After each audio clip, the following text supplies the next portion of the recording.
худ барои таъмини аҳолӣ ҳатто дурдастарин манотиқи вилоят бо барқ корҳои зиёдеро сомон додааст. нерӯгоҳи барқии обии Помир-1 ба номи Сафармамад Ҷумаев калонтарин ширкати тавлидотии нерӯи барқ дар вилоят ба ҳисоб рафта, зиёда аз 60% таъминоти аҳолии вилоятро бо нерӯи хушсифати барқ ба уҳда дорад. ин нерӯгоҳ дар мавзеи деҳаи танги ҷамоати деҳоти Сучони ноҳияи Шоҳном воқеъ буда, муддати чанд сол тавассути оби дарёи Ғунд барқро истеҳсол намуда, муштариёни худро аз дастрасӣ ба рӯшноӣ ва гармӣ таъмин менамояд. Ба гуфтаи мутахассисони ин ширкат, бар асари сармои шадиди зимистони имсола ва ях бастани манбаи асосии таъминоти оби Яшикул ки сардии ҳарорати ҳаво дар ин минтақа ба 50 дараҷаи зер сифр баробар шуда, боиси ба мушкилот рӯбарӯ шудани нерӯгоҳ гардид. Ба ин далел маъмурияти ширкат тасмим гирифт ки таъминоти аҳолии вилоятро бо нерӯи барқ тавассути реҷа интиқоли барқро ба роҳ монад. аз рӯи гуфти мутахассисони соҳа, идомаи сардиҳои зимистону баҳори имсола сабаби асосии паст фуромадани сатҳи об дар рудхонаи Ғунд ба ҳисоб меравад. ин омил боис шудааст ки то ҳоло ин иллати табиӣ эҳсос гардида, таъминоти аҳолӣ бо нерӯи барқ дар деҳаҳо тавассути реҷа амалӣ карда мешавад. бо хунук омадани тобистони соли гузашта ҳаҷми фоиданоки обанбори Яшикул бисёр кам шуд, яъне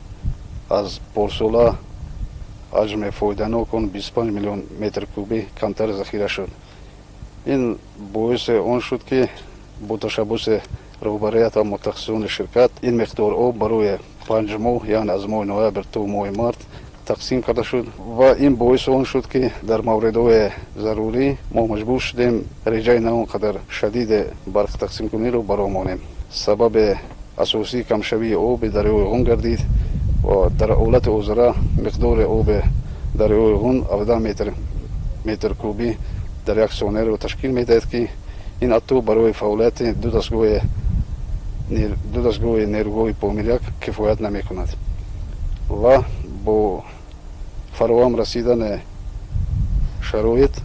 мо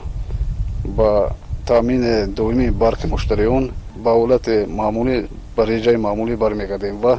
аз муштариён барои нороҳатии пешомада узр мехоҳем ва итминон дорем ки дар рӯзҳои наздик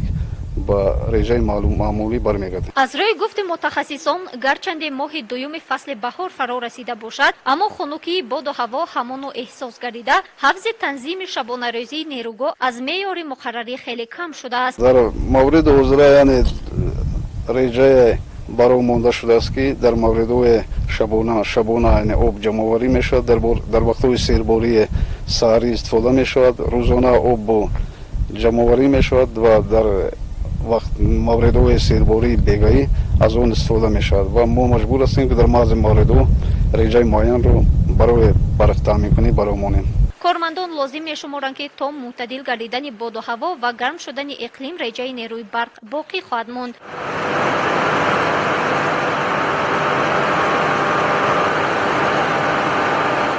баъд аз назар гузаронидани ҳафзи нерӯгоҳи барқи обии Помир-1 мо мехостем аз наздик бо фаъолияти дастгоҳҳои истеҳсоли нерӯи барқ аз наздик шинос шавем ва айни ҳол мо қарор дорем дар ин бино ва чуноне ки мо мушоҳида намудем, дар ин ҷо ба сабаби набудани миқдори муайяни об фақат ду дастгоҳи истеҳсоли нерӯи барқ фаъолият доранд ва ягон камбудии техникӣ дар инҳо дида намешавад. ҳангоми боздид аз фаъолияти дастгоҳҳои истеҳсоли барқ маълум шуд ки дар нерӯгоҳи барқии Помир-1 барқ истеҳсолкунӣ мебошад, нарасидани миқдори зарурии об барои ба кор андохтани ду чархаҳои барқтавлидкунӣ боис шудааст ки нерӯгоҳ бо тавоноии пурра ба кор андохта нашудааст. мавсуф ҳамчунин фарзияҳо дар атрофи корношоям будани дастгоҳҳои барқтавлидкуниро рад намуда, таъкид дошт ки танҳо нарасидани об сабаби асосии ҷорӣ намудани реҷа барои муштариёни ширкат ба ҳисоб меравад. кормандони ширкати барқии Помир Энерҷи умед доранд ки бо гарм шудани боду ҳаво мушкилии мавҷуд буда бартараф шуда,